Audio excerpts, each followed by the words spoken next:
बेटा हम कर रहे हैं अपना 10th क्लास का 3rd chapter metal non metal, ठीक है, धातु अधातु। ठीक है। तो बेटा हमने अब तक बहुत सारे एलिमेंट्स के बारे में पढ़ा है। 9th क्लास में भी आपने पढ़ा होगा कि हमारे पास एलिमेंट्स होते हैं, तत्व जिन्हें आप कहते हो हिंदी में, ठीक है। अब उन एलिमेंट्स को आपने अरेंज किया, उनकी प्रॉपर्टीज हमने स्टडी की, उन तत्वों के गुण हमने देखे, ठीक है। उन गुणों के आधार पर ही हमने उनको दो भागों में विभाजित किया, मेटल नॉन मेटल। आप सबके पास आपकी पीरियोडिक टेबल होगी, आप सबने देखा होगा। तो इस पीरियोडिक टेबल में ध्यान से देखो बेटा, जो येलो कलर का पोर्शन है, ठीक है, जो आपका लेफ्ट साइड येलो कलर का पोर्शन है वो सभी मेटल्स है, और राइट हैंड साइड ये जिगजैग पाथ के जो आपका उधर है वो हमारे नॉन मेटल्स हैं। तो किन बेसिस पर हमने अपने तत्वों को धातु अधातु भागों में विभाजित किया, ठीक है। तो सबसे पहला जो फर्स्ट हम स्टडी करेंगे वो हम डिफरेंस ही स्टडी करेंगे कि मेटल और नॉन मेटल में क्या डिफरेंस होता है हमारे पास, ठीक है। तो सबसे पहला हमारे पास धातु और ये हो गए हमारे अधातु नॉन मेटल, जिन्हें आप हिंदी में क्या बोलते हो, अधातु। दोनों में क्या अंतर होता है, ठीक है। आप सबने देखा होगा गोल्ड सिल्वर इन सबको आप धातु बोलते हो, ठीक है। उसके बाद हमारे पास अधातु में हमारे पास क्या क्या आएंगे, कार्बन फ्लोरीन, ठीक है, ये सब हमारी क्या है, अधातु है।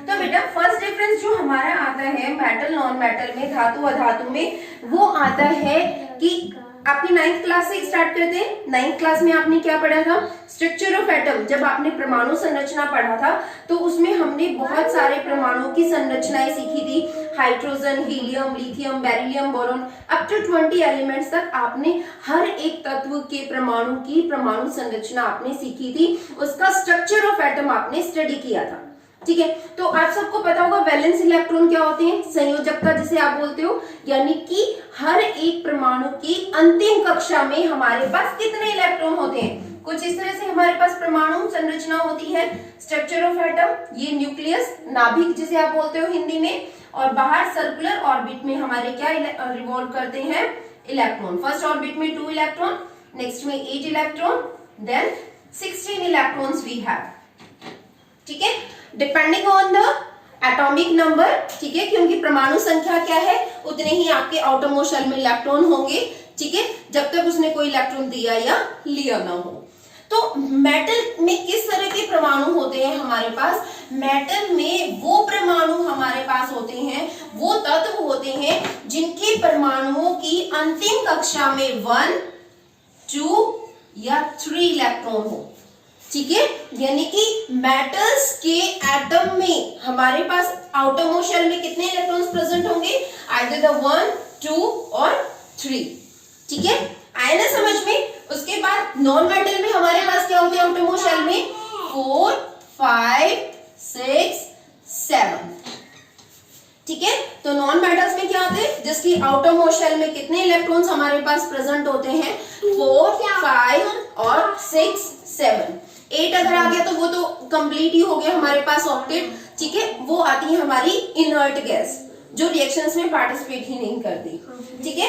तो फर्स्ट डिफरेंस क्लियर है हर बच्चे को कि मेटल नॉन मेटल धातु अधातु में पहला अंतर क्या है, फर्स्ट डिफरेंस क्या है, in a metal the outermost number of valence shell electrons are 1, 2, 3 and in the non metals the number of valence shell electrons are 4, 5, 6 and 7, ठीक है। ओके, नेक्स्ट हमारे पास जो पॉइंट है वो है फिजिकल स्टेट।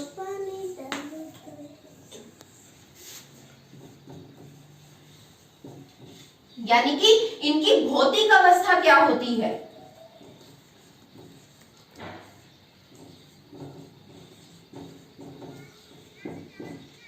अभी बेटा जो ये हम डिफरेंस कर रहे हैं ये फिजिकल प्रॉपर्टीज वाला डिफरेंस ही कर रहे हैं, फिजिकल प्रॉपर्टीज, यानी भौतिक गुणों के आधार पर धातु अधातु में क्या अंतर है। नेक्स्ट हमारा है, ठीक है, फिजिकल स्टेट, भौतिक अवस्था, कि धातु और अधातु मेटल नॉन मेटल के फिजिकल स्टेट किस तरह से डिफर करती है। जितने भी मेटल्स होते हैं बेटा वो मोस्टली हमारे पास कौन सी स्टेट में एग्जिस्ट करते हैं, सॉलिड, ठीक है। Almost all metals are solid in state and the non metals are liquid and gaseous in state. ठीक है, या तो वो लिक्विड होंगे हमारे पास या वो कौन सी स्टेट में होंगे, गैस स्टेट में होंगे. ठीक है, अब इसमें हमारे पास एक एक्सेप्शनल बिहेवियर भी आता है बेटा. ठीक है, एक एक्सेप्शनल बिहेवियर क्या है कि जैसे आप सबने देखा है, आप सबने सुना भी होगा मरकरी. ठीक है, पारा जिसे आप कहते हो वो हमारा कौन सी अवस्था में होता है, द्रव अवस्था में होता है, और जबकि वो क्या है, हमारा एक मेटल है. So this one is the exceptional behaviour of the metals कि all the metals are in solid state, लेकिन जो हमारा मरकरी है, ठीक है, वो हमारा कौन सी स्टेट में होता है, liquid at the room temperature. कि हमारे रूम टेम्परेचर पे भी मरकरी जो होता है वो कौन सी स्टेट में एग्जिस्ट करता है, लिक्विड स्टेट में एग्जिस्ट करता है. ठीक है, नेक्स्ट हमारे पास थर्ड पॉइंट हमारा आता है, वो आता है लस्टर, यानी कि शाइन, चमक. जितनी भी धातुएं होती हैं बेटा हमारे पास, मोस्टली धातुएं, जितनी भी धातुएं हैं सब में एक चमक होती है. जैसे गोल्ड की अगर हम बात करें तो येलोइश साइन होती है, सिल्वर की हम बात करें तो उसमें व्हाइटिश हमारे पास साइन होती है. तो जितने भी मेटल्स होते हैं they have a particular colour shine, क्योंकि एक पर्टिकुलर कलर शाइन होती है. ठीक है, उनमें एक चमक होती है, जबकि नॉन मेटल्स में कुछ ऐसा नहीं होता. हाँ, नॉन मेटल्स में एक हमारे पास एक्सेप्शन आता है कि चमक नॉन मेटल्स में भी होती है. जनरली जितने भी नॉन मेटल्स होते हैं वो लस्टर लेस होते हैं, उनमें चमक नहीं होती. लेकिन हमारे पास जो एक्सेप्शन बिहेवियर है वो है बेटा आयोडीन, डायमंड एंड ग्रेफाइट. ठीक है बेटा, तो ये जितने भी हमारे पास नॉन मेटल्स हैं they have the shine, they have a lustre. ठीक है, इनकी लस्टर होती है, ये शाइन करते हैं. Except these all non metals are lustreless, उनमें कोई चमक नहीं होती. तो ये क्लियर है तीनों पॉइंट हर बच्चे को. फर्स्ट पॉइंट हमने जो लिया था डिफरेंस का, वो लिया था number of valence shell electrons कि आउटर मोस्ट शेल में कितने इलेक्ट्रॉन्स होते हैं. सेकेंड पॉइंट हमने जो डिस्कस किया मेटल नॉन मेटल के डिफरेंस में, that one is the physical state, यानी कि उनकी भौतिक अवस्था में क्या अंतर होता है. थर्ड हमने लिया लस्टर का, चमक का. ठीक है, उसके बाद नेक्स्ट हम करेंगे डिफरेंस है बेटा हमारे पास, वो है हार्डनेस. 3 हो गई थी. Now this one is a fourth difference, hardness, यानी कि कठोरता.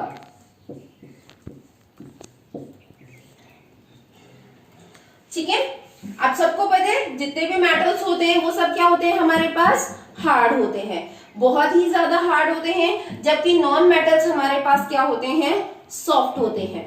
अब यहां पर भी बेटा हमारे पास एक एक्सेप्शन केस है. एक्सेप्शन क्या है, मतलब जितने भी हम यहाँ पे जनरली अगर बात करें, आप जनरली ये कहोगे all the metals are hard. ठीक है, लेकिन हमारे पास एक्सेप्शन हो गया. एक तो मरकरी. ठीक है, मरकरी क्या है हमारा, लिक्विड स्टेट में है, तो वो तो हार्ड हुआ ही नहीं. ठीक है, एक हमारे पास आता है सोडियम, पोटेशियम और गैलियम. ये जो हमारे मेटल्स हैं they can be cut with a knife, means they are soft metals. वो क्या होते हैं, हमारे सॉफ्ट मेटल्स होते हैं. You can easily cut them with a knife. ठीक है, और जबकि नॉन मेटल्स तो हमारे सभी सॉफ्ट ही होते हैं. अब यहाँ पर एक और हमारे पास एक्सेप्शन आता है. हम ये कह रहे हैं all the non metals are soft. Here also we have an exception behavior. This one is of the diamond. This one is of diamond. Diamond is a non-metal. Means diamond क्या है हमारे पास, कार्बन का एक allotrope है, एक अप्रूप है. ठीक है, और कार्बन हमारा क्या है, नॉन मेटल. ठीक है, तो इसमें ये जो हमारा डायमंड है, डायमंड क्या है, बहुत ही हार्ड होता है. You can't cut the diamond with a knife और एनीथिंग. ठीक है, this one is the hardest non metal. Fifth difference जो हम करेंगे बेटा वो हमारा होगा मेल्टिंग पॉइंट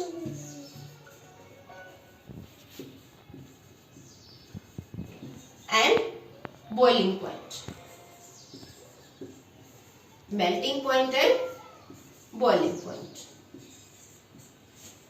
ठीक है, क्वथनांक और गलनांक जिसे आप कहते हो हिंदी में, क्या कहते हो? क्वथनांक और गलनांक। ठीक है, अब जब हमने इससे पहले ऊपर एक पॉइंट में आपको पहले ही एक्सप्लेन किया बेटा that the metals are hard. ठीक है, अब कोई चीज जो हार्ड है उसका मेल्टिंग और बॉइलिंग पॉइंट तो ऑब्वियसली क्या होगा? हाई होगा। यानी कि मेटल्स का गलनांक और क्वथनांक क्या होता है? वो उच्च होता है, वो बहुत ज्यादा होता है। Metals have high melting point and boiling point, कि मेटल्स का हमारा मेल्टिंग पॉइंट और बॉइलिंग पॉइंट क्या होता है? हाई होता है, जबकि नॉन मेटल्स का नहीं होता। दे have the low melting point and boiling point. फिर वही आपका एक्सेप्शन बिहेवियर सेम इस केस में भी आ जाएगा। आपका एक्सेप्शन बिहेवियर क्या आएगा? किसका आएगा? डायमंड का। अब डायमंड इतना हार्ड है तो उसका मेल्टिंग और बॉइलिंग पॉइंट कम कैसे हो सकता है? ठीक है, diamond is very hard, so it's melting point and boiling point is high, not लो। और इसका एक्सेप्शनल बिहेवियर आपके यही आ गए, मरकरी, सोडियम, पोटेशियम। ठीक है, जब ये इतने हार्ड ही नहीं होते हैं तो इनका मेल्टिंग और बॉइलिंग पॉइंट क्या होता है? बहुत ही कम होता है। तो अब तक हमने 5 डिफरेंस किए बेटा, मेटल, नॉन मेटल में, धातु अधातु में। ठीक है, उसके बाद नेक्स्ट हम डिफरेंस स्टडी करें। नेक्स्ट हमारा बेटा 6th डिफरेंस है, this one is of the density, घनत्व।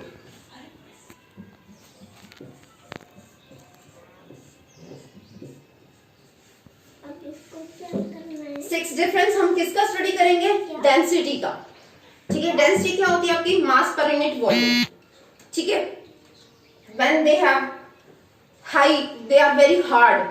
ठीक है, all metals are mostly all metals are very hard, so they must have the high density. इनका घनत्व भी क्या होगा? वो ज्यादा होगा।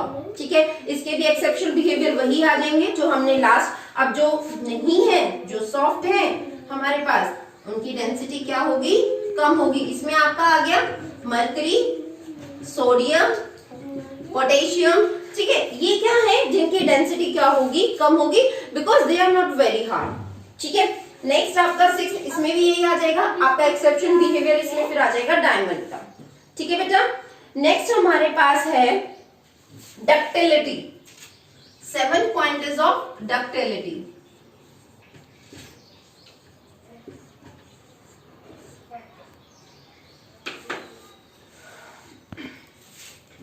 ठीक है, इसका एक्सेप्शन बिहेवियर भी लिख दे। इसमें एक्सेप्शन बिहेवियर, डेंसिटी क्या होगी इनकी? लो डेंसिटी होगी हमारे पास। ठीक है, एक्सेप्शन बिहेवियर किसका रहेगा? जो सेम हमने आपको अभी डिस्कस किया था, diamond. Diamond is very hard non metal, so it has a high density. इसका घनत्व क्या होगा? उच्च होगा। ठीक है, यानी कि डायमंड किसका प्रूफ है? कार्बन। कार्बन में ग्रेफाइट जो होता है, it that one also have the high density. Carbon and boron, आप दोनों का एग्जांपल इसमें ले सकते हो। Boron also have the high density, दोनों की डेंसिटी हाई होती है हमारे पास। ठीक है, 7th पॉइंट जो हम डिस्कस करेंगे वो है हमारा डक्टिलिटी। ठीक है, डक्टिलिटी का मतलब क्या होता है? Which can be drawn into thin wires, जिसकी हम पतली से पतली तारें निकाल सके। That metal is ductile. उसको हम ये कहेंगे कि भाई वो जो मेटल हमारा है वो डक्टाइल है। ठीक है, आप सबको समझ आता है ना डक्टिलिटी क्या होता है? Which can be drawn into thin wires, जिसको हम थिन वायर्स में कन्वर्ट कर सके, जिसकी हम पतली पतली तारें निकाल सके। That matter is ductile and mostly all the metals are ductile. Exception behavior आपके यही रह जाएंगे, they can't be drawn into the thin wire because this one is liquid and these are very soft. ठीक है, mercury, sodium और potassium ये हमारे क्या रहेंगे? ठीक है, they are less ductile, ये ductile नहीं है। Except all these metals are the ductile. And now the question is the 1 marks questions जो यहां से आपका फ्रेम होता है, this one is the most ductile metal. Most ductile metal आपका कौन सा होगा? ठीक है, दिस वन इज गोल्ड। आप सबने देखा होगा अपनी मम्मी को या आपके फैमिली मेंबर्स में किसी को भी गोल्ड के ऑर्नामेंट्स पहने हुए, और आप सब ध्यान से अगर देखो तो उसमें जो गोल्ड का वर्क होता है वो कितना फाइन होता है, ठीक है। कितनी पतली पतली तारें निकाल के इतना सुंदर डिजाइन बनाया जाता है, गोल्ड ऑर्नामेंट्स आपके बनाए जाते हैं। अगर हम यहाँ पे आपसे बात करें कि अगर हम 1 ग्राम गोल्ड लेकर चले, 1 ग्राम गोल्ड से आप कितनी पतली कितनी लंबी आप तार निकालोगे, that one is of the 2 kilometre. यानी कि अगर आपने बेटा सिर्फ 2 ग्राम गोल्ड लिया है, then you can drawn that gold into a thin wire of the length 2 kilometre, ठीक है। उस वायर की लेंथ हमारे पास कितनी होगी, 2 kilometre. So the best most ductile metal is gold, ठीक है। जबकि नेक्स्ट अगर हम 7th यही पॉइंट्स नॉन मेटल्स में डिस्कस करें, they are non-ductile, they can't be converted into the thin wires, they can't be drawn into a thin wires। हम इनकी पतली से पतली तारें नहीं बना सकते, they are not ductiles, वो ductiles नहीं होते। नेक्स्ट हमारा जो 8th पॉइंट है वो आपका है malleability।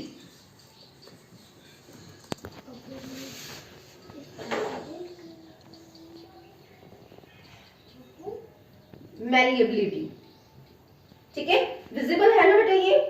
मैलिएबिलिटी क्या होता है हमारे पास, मैलिएबिलिटी होता है which can be drawn into thin sheet. Ductility क्या था, which can be drawn into thin wires, and malleability which can be drawn into a thin sheet, जिसकी हम पतली से पतली चद्दर बना सके, ठीक है। इसका एग्जांपल आप ले सकते हो, बेस्ट आप सबने देखा भी होगा अपने घरों में, एल्यूमिनियम फॉइल पेपर आप सब यूज करते हो, ठीक है, जिसमें हम अपना खाना रैप करते हैं बहुत अच्छे से, ठीक है। तो एल्यूमिनियम, वो भी हमारे पास जो लेयर होती है एल्यूमिनियम की कितनी फाइन होती है।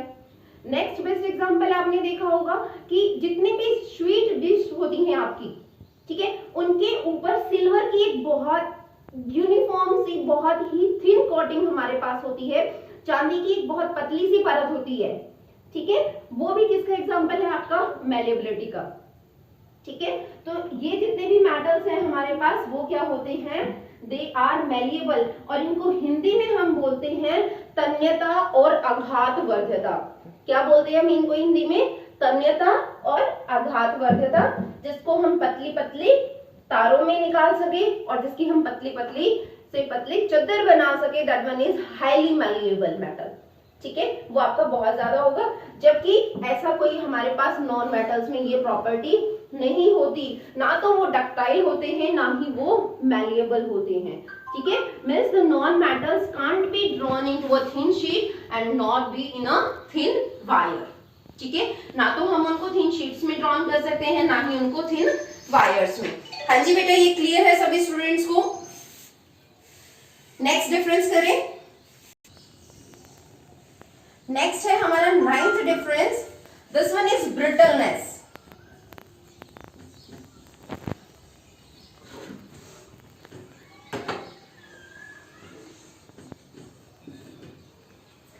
ब्रिटलनेस का मतलब क्या होता है, इसका हम एक एग्जांपल ले सकते हैं, जैसे हमारे पास एक बिस्किट है, ठीक है, दैट कैन बी ब्रेक, हम उसे ब्रेक कर सकते हैं, ठीक है, बिस्किट को ब्रेक किया जा सकता है, तो वो होती है ब्रिटलनेस, ठीक है। अगर हम आपको एक प्लास्टिक की या एक रबड़ की बोल देते हैं देन हम ब्रेक इट, नहीं, वो क्या होगी, वो स्ट्रेच हो जाएगी, आप उसको स्ट्रेच कर सकते हो, ठीक है। तो इसमें हमारे पास जो पॉइंट्स आएगा, जो नॉन मेटल्स होते हैं they are brittle, non metals brittle होते हैं, ठीक है। आप हैमर की हेल्प से जब इनकी थिन वायर या थिन शीट ड्रॉन करने की कोशिश करते हो, दे कैन ब्रेक। जैसे ही आप कोई भी फोर्स अप्लाई करोगे, इस पे आपने कोई भी फोर्स अप्लाई किया नॉन मेटल्स पे, सॉरी, तो आप कोई भी फोर्स अप्लाई करोगे देन इट गेट ब्रेक, वो क्या हो जाएगी, हमारी ब्रेक हो जाएगी, वो टूट जाएगी, दे आर ब्रिटल, वो ब्रिटल होते हैं, ठीक है। This one is your 9th difference. और जबकि हमारे जो नॉन मेटल्स सॉरी मेटल्स होते हैं दे आर नॉट ब्रिटल, वो भी इसमें हमारा एक्सेप्शन बिहेवियर अगर आप पढ़ो तो वो आ गया हमारा जिंक का, इसमें एक्सेप्शन बिहेवियर आपका आ गया जिंक Z, ठीक है। जिंक को अगर आप हैमर की हेल्प से इसको थिन शीट ड्रॉन करने की कोशिश करते हो, if you try then it break up, ठीक है, वो टूट जाता है हमारे पास, तो ये हो गया इसका एक्सेप्शनल बिहेवियर, ओके बेटा। Next Again, the important difference, this one is of the conduction. Means the conductivity of heat and electricity. Okay बेटा, नेक्स्ट हमारे पास पॉइंट किसका होगा? कंडक्शन था, ठीक है। तो बहुत इंपॉर्टेंट पॉइंट भी है हमारा, ठीक है। 1 मार्क्स के क्वेश्चंस काफी आते हैं यहाँ से। कंडक्शन क्या? कंडक्शन का मतलब विच अलाउ द हीट और current to pass through them, ठीक है। यानी कि वो पदार्थ जिसमें से विद्युत या ऊर्जा का जाना संभव हो, ठीक है, वो हमारे पास क्या होगा? कंडक्टर होगा, ठीक है। कंडक्शन की जगह you can use the word conductor and that property is known as conductivity.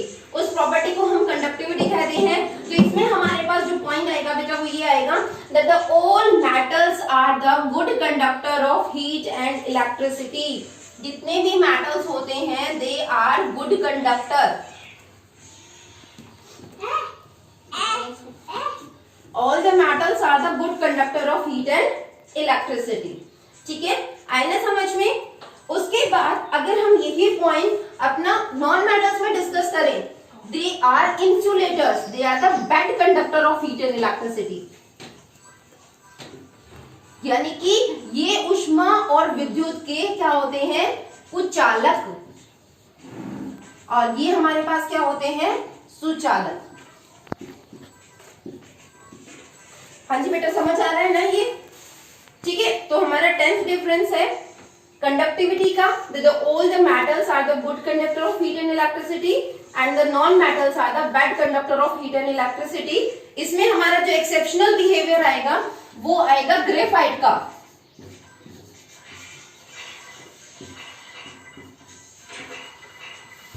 Graphite is a non metal, it's a allotrope of the carbon, ठीक है। वो कार्बन का ही एक अप्रूव है। कार्बन क्या है? कार्बन एक नॉन मेटल है, still it's a non metal but it is a good conductor of heat and electricity.